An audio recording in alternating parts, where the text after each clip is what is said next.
Welcome to Reimagine Childhood, brought to you by Early Childhood Christian Network, where we equip you with the tools you need so you can confidently care for and teach young children. We know you want to provide the very best early childhood experience for children and their parents. But sometimes you feel frustrated and ill-equipped because the training that's required is not interesting, or it's just not applicable to your daily needs in the classroom. In every episode, we reveal practical, applicable strategies to use in your classroom that will create a lasting impact and help children build the foundations they need for a lifetime of success. It's time to reimagine our approach to childhood. I'm your host, Monica Healer. Today's podcast guest is Ashley Myers. Ashley is the founder of the Abiding Family, a ministry dedicated to equipping parents and church leaders to nurture faith in the little moments of everyday life. With a degree in education from Texas A&M University and a Master of Arts in Christian Ministry from Baylor University's Truett Seminary, Ashley brings both theological depth and developmental insight to her work. She currently serves as a children's minister in Texas and is a mom of 2 little boys, one of whom has special needs, and you'll get to hear a little bit about him today. Ashley is passionate about the spiritual formation of young children, supporting families with children of all abilities, and helping church weekday programs create environments where faith and development go hand in hand. Today's conversation is about creating classrooms that help all children be successful. The buzzword is inclusion. We'll talk thoughtfully about God's design and also about how we really can include children with various delays, disabilities, and extra needs in our mainstream classrooms. I know you'll finish out this episode with a bigger perspective of God's plan for human flourishing for all people. Take a deep breath with me. Here we go. Ashley, I'm so glad to welcome you to the podcast today. Thank you. I am so excited to be here. So we are talking about a topic that I know is near and dear to your heart. We're talking about creating inclusive classrooms. I feel like those are a little bit buzzwords, so I want us to talk a little bit about what that actually means. But why does this topic matter to you personally? Yeah, this is a very personal topic. We have a son with Down syndrome. His name is Augie, and he is 3 years old. He just changed our world and changed our life. My husband grew up in a family of special needs. He has an adult sister who has autism. So he grew up in that realm more than I did. When we found out that our son had Down syndrome, we knew life was going to look totally different than what we thought it would be. I quickly learned, as I was learning all there is to learn about being a special needs family, that my son will need extra support and things growing up, won't always be accepted into places and environments. And while there are technically laws to protect that, that should require him to be able to be in a program or to be somewhere, a center or an organization can say, we don't have the resources for your child. There are a lot of barriers that can be in place. When we were looking for our son to go into a Mother's Day Out program, when we moved back to Texas, I was very nervous to call and be told no. I remembered we called the first church, and without hesitation, they said, yes, we'll take him. And I was like, okay, but he has Down syndrome. You did catch that, right? And she was like, yeah, no, that's great. We'll take him. No problem. What does he need? And then we instantly turned into, okay, here's what he can do, and found the best place for him. And they embraced him and welcomed him and loved him. And it was just the absolute best experience possible. But I know so many families, special needs families, that's not the case. And so many families have been turned away from organizations and opportunities because their child has special needs. And I know our story is not everyone's story, but I've seen it play out with my son and other kids. There's a call from the gospel in scripture to be inclusive, but having a son makes it a higher priority for us. I hate to say that it wasn't a bigger priority for me as a children's minister prior to having a kid with special needs. If I could go back and change anything, it would be to be more inclusive and to shift my mindset to that. We learn and we grow and we do better going forward. And yeah, it's important and it's personal because it's my kid. And sure. I think for most of us, we do the best with what we know. Sometimes God puts circumstances in our lives for us to grow more. We have to adjust. yes, If we don't have to, but that's our mission with the Lord, is that yes, He gives us an opportunity to learn and grow. And I'm grateful for that. So yes. you say something in your story about Augie just now, which by the way, y'all, he is the cutest You need to follow Ashley on social media. We'll put her links later, but he's the sweetest. You said it's really a matter of the gospel. I want you to talk about that. The gospel. How should it shape our view? So all across scripture, we talked about at the beginning in Genesis, we are made in the image of God, Genesis chapter 1. Every single person is made in the image of God, and there are no qualifiers on only those that can do certain things, or it's every single person made in the image of God. And then we look at Psalm 139, verses 13 through 15. It talks about God knowing us when we were knit together in our inmost being. God designed and created every single person with all of their different needs and abilities from the get-go. We see that early in scripture. And then we go on to Mark chapter 10, where Jesus welcomes the children. He says, bring them to me and do not hinder them. And he's very clear with that. Don't hinder the children from coming to me. And he doesn't put qualifiers on what kids can come to him. And I think this goes to all kids, not the kids that can sit still and be quiet, because let's be realistic, that's not any kid. And so he doesn't put qualifiers on what kids can come to him, only the kids that can do certain skills, or only the kids that are meeting milestones, or only these kids. Bring them all to me and don't hinder them. And I think unintentionally, we have found ourselves in a place sometimes of we are the barrier to someone hearing the gospel, because we aren't willing to put ourselves in uncomfortable situations to make a space welcoming to a child, because it's hard. It can be very hard to be inclusive. It can be very hard to work with kids through certain behaviors. There are some kids that are easier and some kids that are harder. Sometimes we don't realize that what we're doing is putting a barrier to a kid and a family to the gospel. And even our weekday programs, they're a representation of the church. Oh, absolutely. Parents see that as one and the same. It's the perception. The perception is that they are one and the same. And so if a weekday program says no to a family, then that family is taking him as the church is saying no to me. And therefore God is saying no to me and my family. And that is a barrier to the gospel. And that is us hindering a child from coming to Jesus. There are definitely safety things we have to take into consideration for that child, for other kids. There are planning and things that have to be taken into account. But if we just change our mindset and start with preventing there being barriers from bringing a kid to Jesus, as we want to share the gospel, we want that to be the case. That's why we have these programs. It's a mission field, but including all kids, not just the easy ones, is key. I think this is one of those places where the Lord opened my eyes to the barrier in my own heart. About a year, maybe 15 months ago, when I heard Sandra Peoples use some terminology where she said, God made us all in his image. There's no qualifiers. And I was like, well, of course not. But until you hear somebody actually articulate it that way, sometimes we've created our own vision of what God's image is like. For me, I think I have left myself in this place where I think when I say someone is made in God's image, it's like they're perfect. There's not a and I think sometimes we look at children with special needs as they have flaws, and to think about that. I think it's challenges, but they're not flaws. God designed them intentionally just the way they are. That mindset shift for me was in how I would approach any kind of early childhood ministry or church ministry. Maybe we don't start with an automatic no. We look at this case by case and go, okay, how much could we accommodate? Because we start from a problem-solving perspective rather than, oh, we don't know how to deal with that. Yes, we do. Which all valid. I have no education in Down syndrome, so I don't know.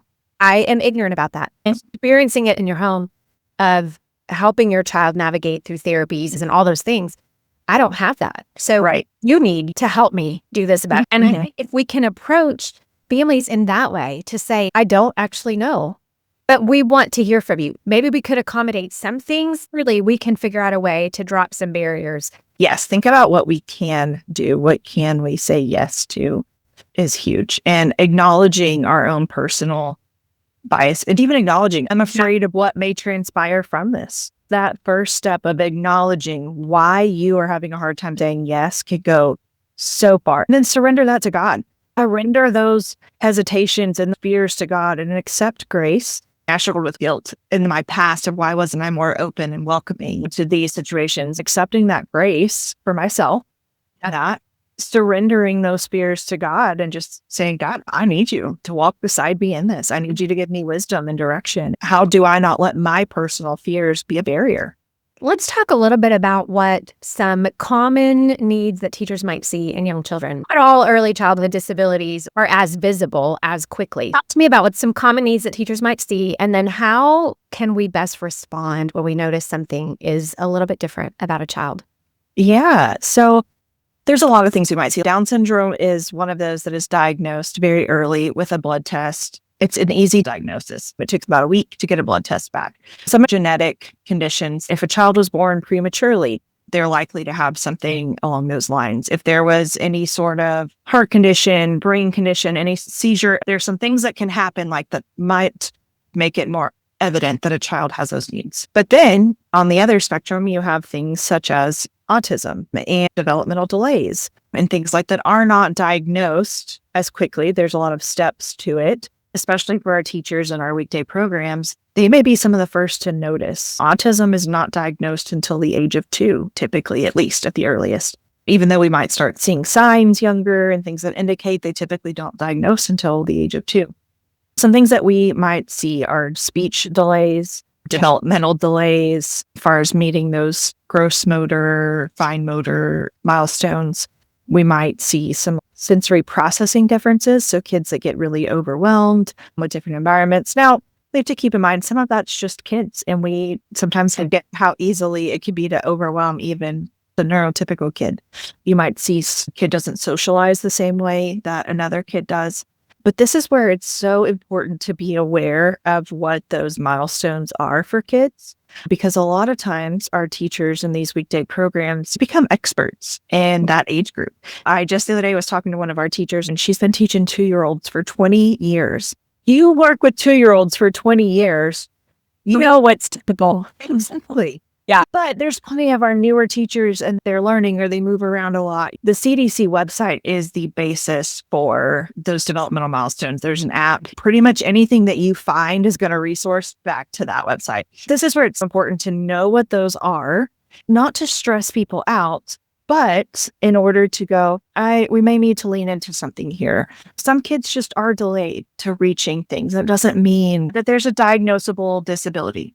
They may still need support. They may still need those resources and things, but keeping in mind, we are not diagnosticians. We don't make a diagnosis, even if something looks blatantly obvious. That's not our place. But having that conversation is important because getting resources early intervention is so important. But having it delicately. And this is where it's key to have really good relationships with your families. Building those relationships is important because there is likely a time that you may need to have a conversation with a parent, whether it's just about behavior or you need to point out something like this. No parent wants to hear that there's anything wrong with their child. I, in 3 years, have gone through different processes and worked with a counselor to work through my child's diagnosis. Where I stand today in viewing his diagnosis is very different than on the day I was told he had Down syndrome. Every parent is going to, in some way or another, process through that. While now it's a gift. We very much see it as a gift. I can tell you that was not my reaction that first day. The way we approach any sort of conversation with a parent that their child might need support in an area is important. It should be handled with care. It should be handled with the humanness. There may be resistance from the parents. And we know early intervention is key. We know that there's resources out there for parents and for kids. Some parents may jump on it and say, okay, what do I need to do? And lean into it. Others may just go into denial. At the end of the day, there's only so much we can do from our seats. Having a very delicate conversation does not need to happen at the door at pickup or drop off. Telling a parent, hey, I think your kid has autism at pickup is definitely not the way to go about it. But I know that's happening. Or probably will not get you the best response from a parent. As I said, our interactions with parents are representations of the church and of God. And so having that conversation with grace, support, welcomeness, and love is key. There's no prescription for exactly how to have that conversation. There's not. It's not. But there's not. But I think focusing on the behaviors or the particular things, don't lean into a diagnosis. If you suspect a child has autism, you're not a diagnostician. Opening up the conversation saying, I think your child has autism is not. It's more leaning into, hey, we notice that Sally really doesn't like to socialize with other people. She's doing everything by herself, whereas the others in the class are much more social.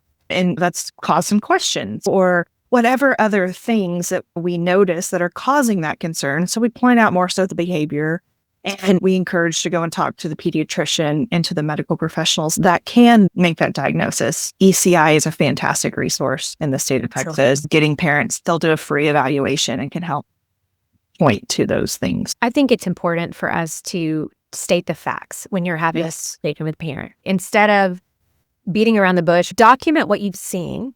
Document the facts. I love these milestones. They're great for using as documentation to go, hey, this is what typically we should by this point, but this is what we're actually seeing. So that you can show a parent, this isn't about me, this isn't about school, this isn't about anything except this is what we typically are expecting, and this is what we see now. Yes.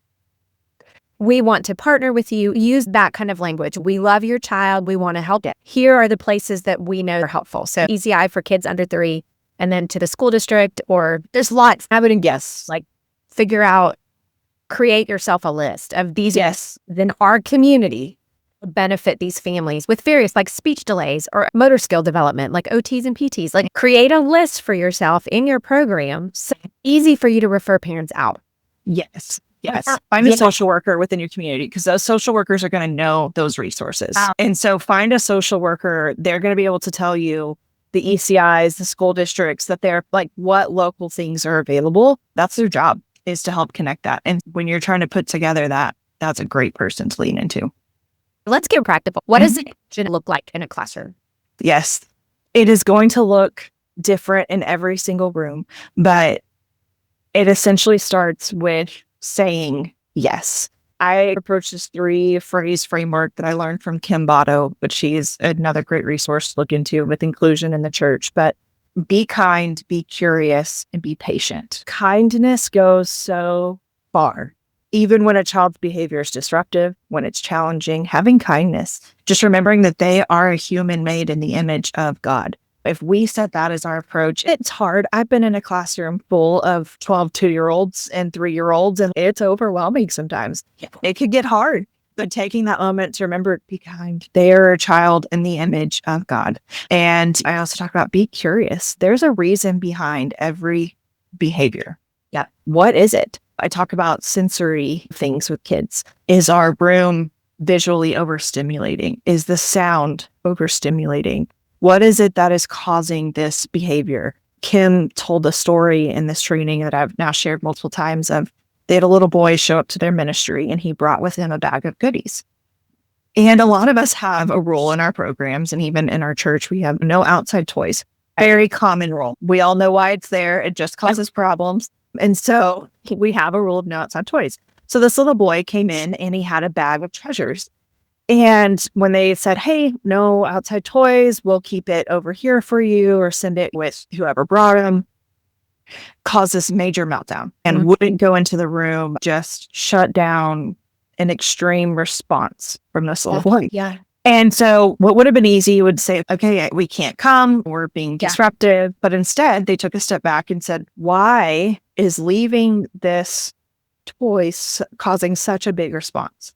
And so they asked the people who brought him, they said, tell us more about this little boy. And come to find out, this little boy was in the foster care system. And if you know anything about kids with foster care, they're often moved from place to place and their things are left behind. And so this little boy knew that if he kept things with him, they couldn't be taken away from him. She said, okay, while we have this rule, and it's an important rule, can he just keep his bag of sticks and rocks with him? And they said, okay, let's try it. He kept the bag of sticks and rocks with him. It wasn't a problem. They built safety and trust within this boy. And it eventually got to the point where that bag wasn't needed anymore. It was a safe place and that could be left. They went back to the rule. And so that was a very practical way of being inclusive, of saying, look, in order to remove a barrier for this kid to be within our environment, he needed to be able to keep this thing with him. Right. And was it maybe a little harder for his teacher in that class? Potentially. Did they have to do a little bit of extra things to make sure that the things stayed with them and other kids didn't get to it? Potentially, yes. But it was a simple barrier to remove out of the way in order for this kid to come and hear about Jesus. What is the why behind the behavior? If you notice that every time you go to turn off the lights to watch some sort of movie, it triggers a tantrum in a kid or a dysregulation, then maybe we just leave the lights on for the video. Primetime is a 4-hour mini conference. Everything done for you. All you have to do is hit play. Here's a little snapshot of what your team could experience too. We need God's love to fill us up, His good stuff. They would never have had that opportunity if I didn't have the Bible with me and open it up and show them this is the Word of God. But they see it and the kids are like, wow. And I said, see that wow you have? That's what you want other people to see. They want to look at you and go, wow, what's different? No, God, Jesus, that love changes everything. Go to www.earlychildhoodchristiannetwork.com to register today.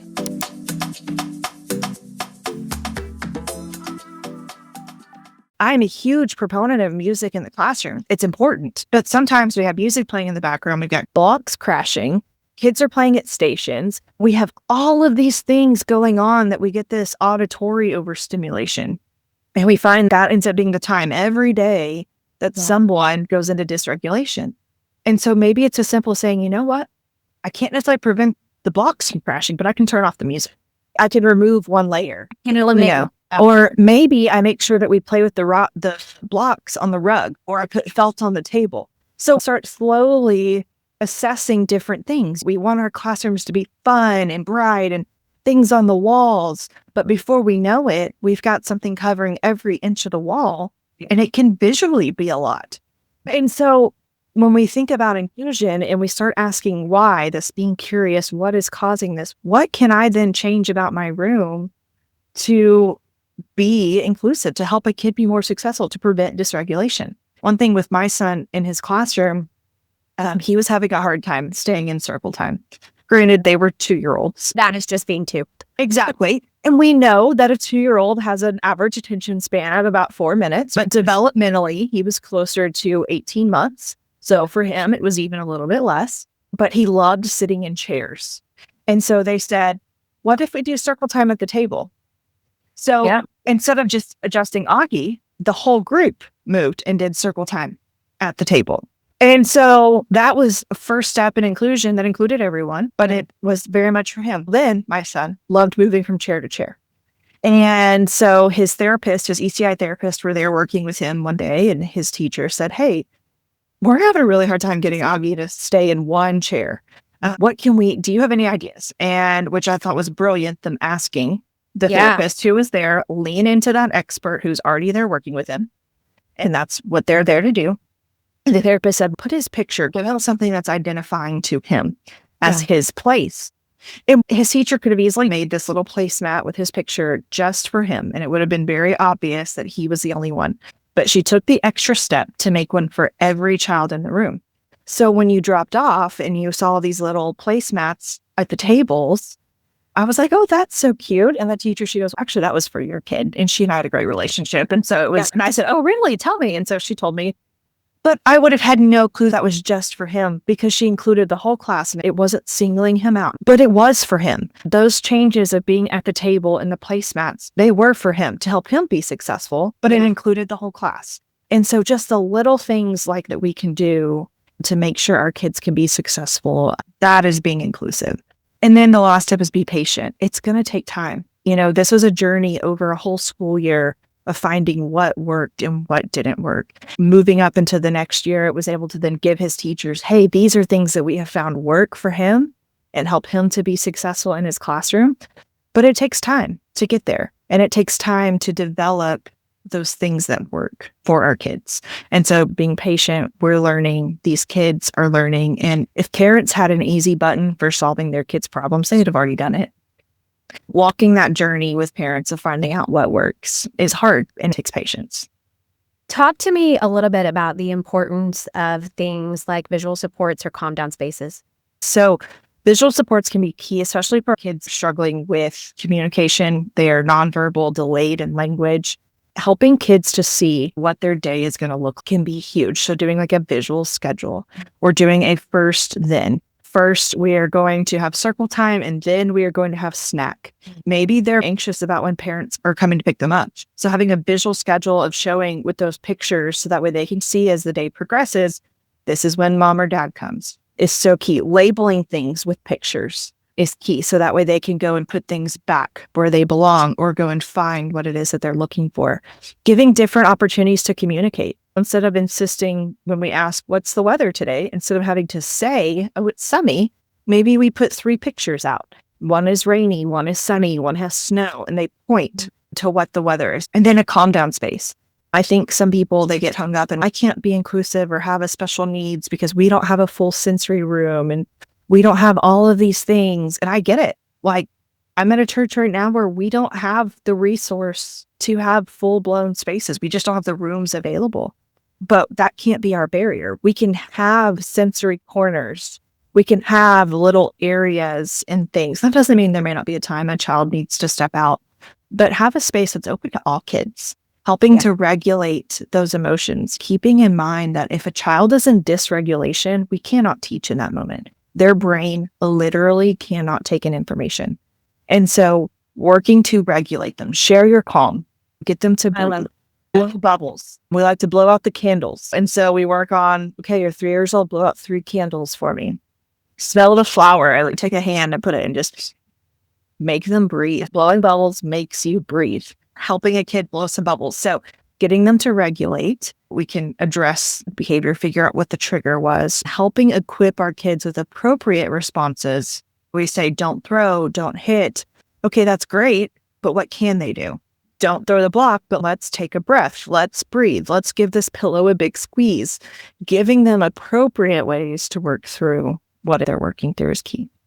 I'm a big believer in that. Every time you say don't, you need to follow that with a you can. And just eventually eliminate the don't altogether into what you want them to. And this is all children, y'all. It's children with maybe some extra need. If you tell children what to do, even if you're saying you can't throw, you could say, we're not throwing blocks, but here's a Nerf ball that you can throw or a rolled up sock that you can throw at this target in this room or into this wastebasket. I'm up with them. Here's the reality. Preschoolers are preschoolers. We'll have an innate need to do some of these things that are frustrating to us as educators. So you got to figure out the way that they can make the movement or make the noise or have that interaction in a way appropriate. That's our job. That.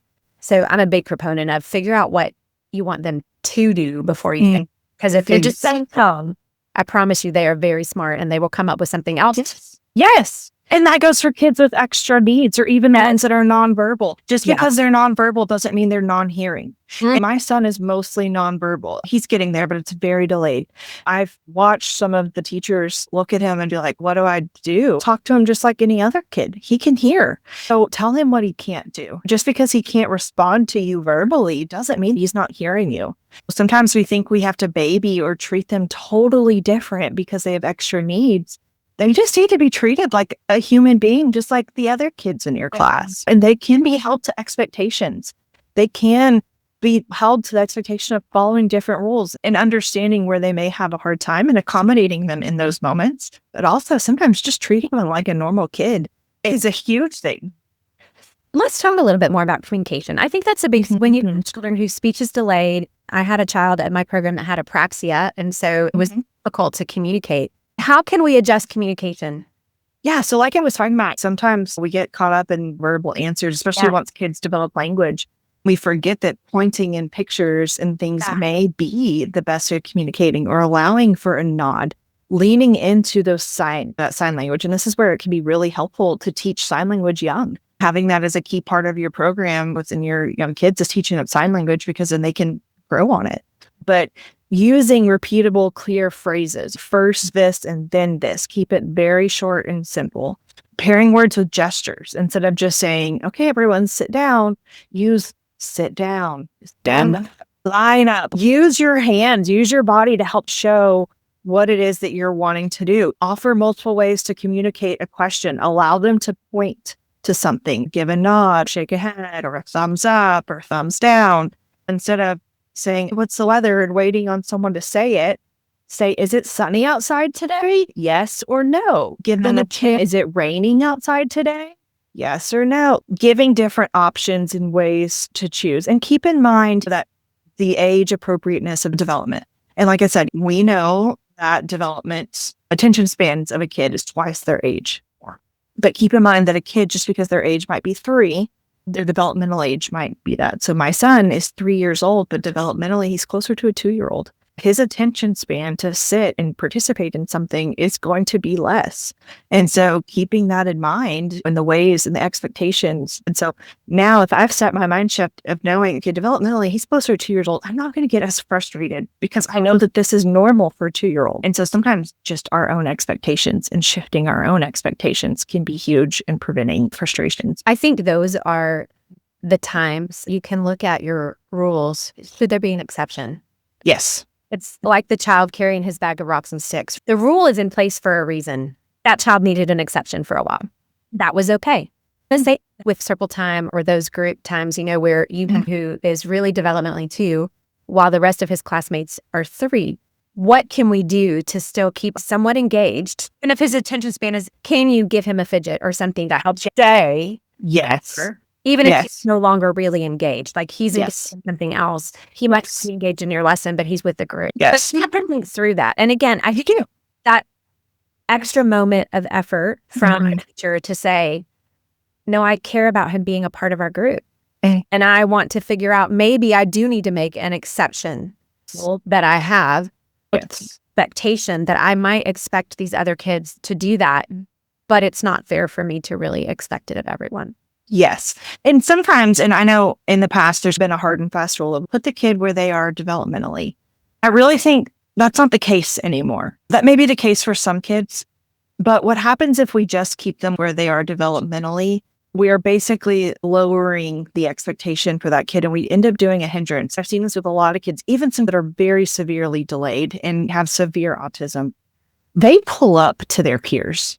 And so if we are always putting them where they are developmentally, we're not pushing them to grow and to learn. And so while, yes, there are challenges to having a developmentally delayed child with their age-graded peers, it also is amazing what you see them do and the way that you see them meet those skills of their peers. I don't believe that there can be a hard and fast rule of where you place a kid. I think it has to be case by case. But keep in mind that sometimes they really can be with their age peers, even if they are delayed. Yeah.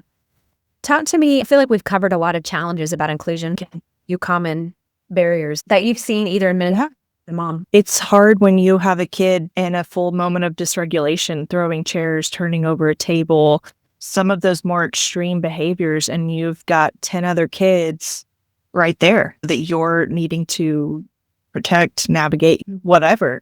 It can be hard. There could be some of those safety things going on. And those are moments that we have to take a breath, step out. And maybe it's one of those 10 other kids need to go to the playground right now instead of staying in the room. We have to flex our schedule a little bit. It's amazing how resilient other kids are and how accepting other kids are to kids with differences. They know that something is different.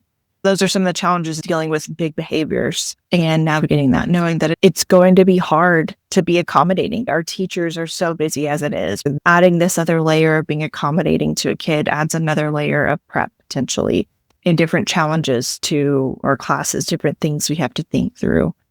But the impact that you're having on that child and that family is invaluable.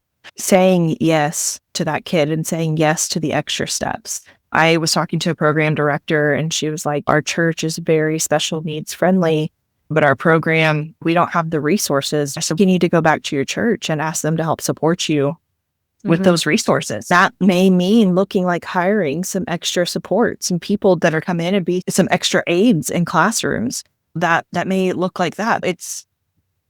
There's different things that you're going to have to be willing to take. And it's easy to say, I can hire one person that can handle a whole classroom of kids versus hiring one person for one kid. And so the math doesn't math on that, but I can help all these other kids with this one person.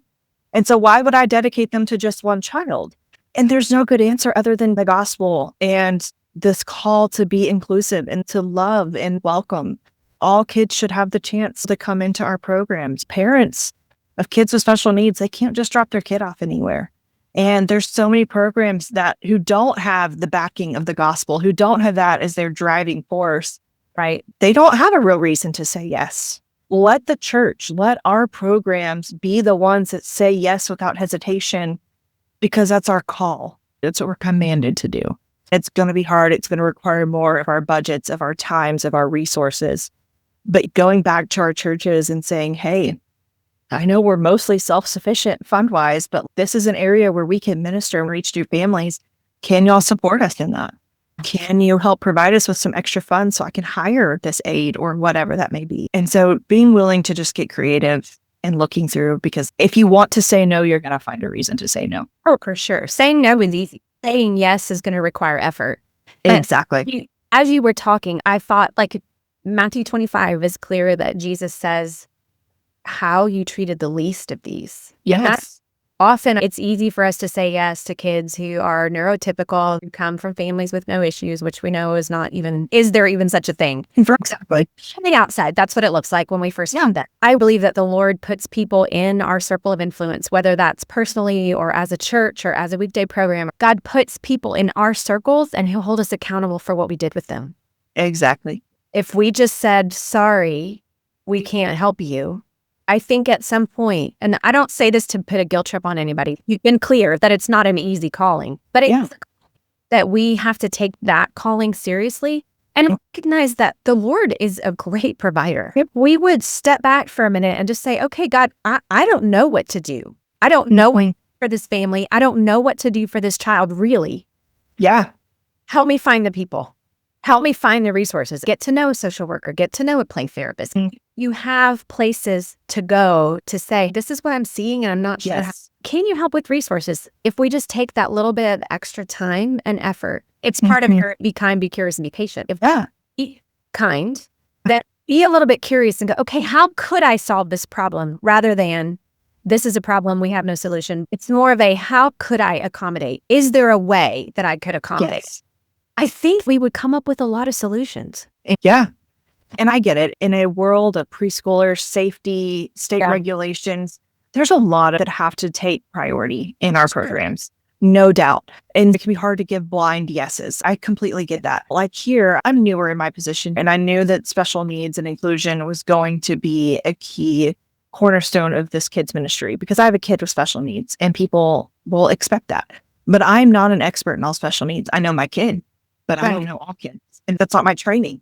I've learned a lot, but okay, God, I know that this is what you're going to call us to. And it has been amazing to watch over the last 6 weeks, the people that He has brought into this ministry. And then we got this dream for this sensory room. We found what the particular space could be, but we didn't have the funding. Just yesterday, I got a call from our community organization that, hey, we're going to give y'all $10,000 to do this and to reach this mission. Just pray, God. And not that's going to happen everywhere and in every situation, but I never imagined that the financial resources like that would come nowhere. But God called us to it. Yeah, we were willing to just take baby steps forward.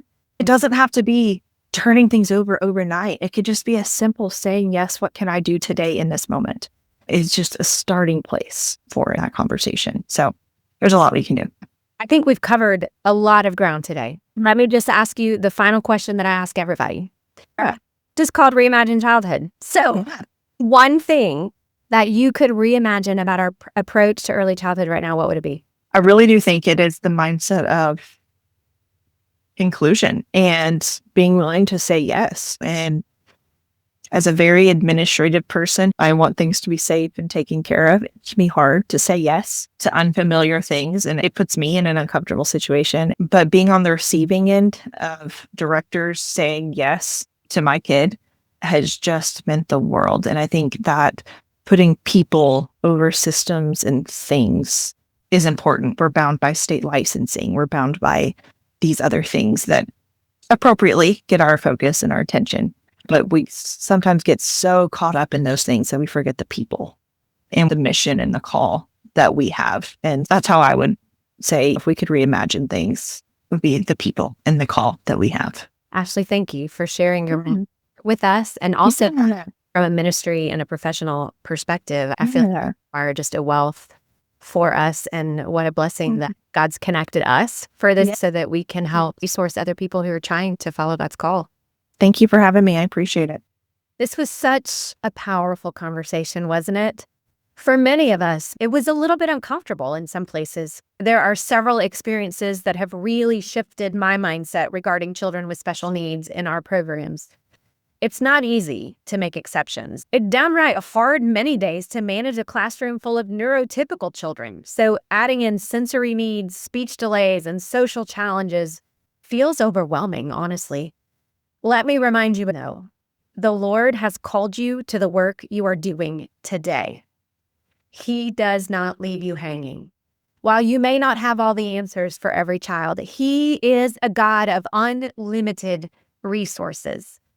Ask Him for help and guidance, and then ask the people you know for connections. Who knows a local social worker, pediatric occupational therapist, or a speech language pathologist? Is there a parent in your church who might know of resources because they have navigated these waters with a child with special needs? Sit down with your team and create a list of local resources to help parents find services. Sometimes having that list available makes things feel a lot less overwhelming. Trust those resources to give you valid accommodations, some easy to implement and some more difficult. The reality is there's no one-size-fits-all solution here. I wish I could just hand you a checklist and say, if this and this, then you do this. Unfortunately, that's not how this works. There are so many facets to this conversation. This is just the start of this conversation for some of you. And for some of you, it's affirmation for where your heart has been for a while.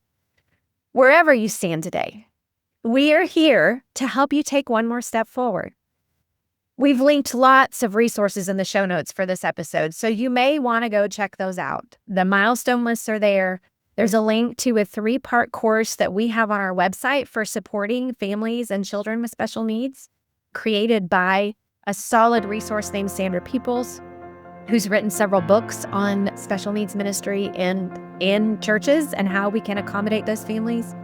Ashley also posts content to her social media feeds about resourcing all families to disciple their children, not just those with extra needs. So we've linked to those in the show notes as well.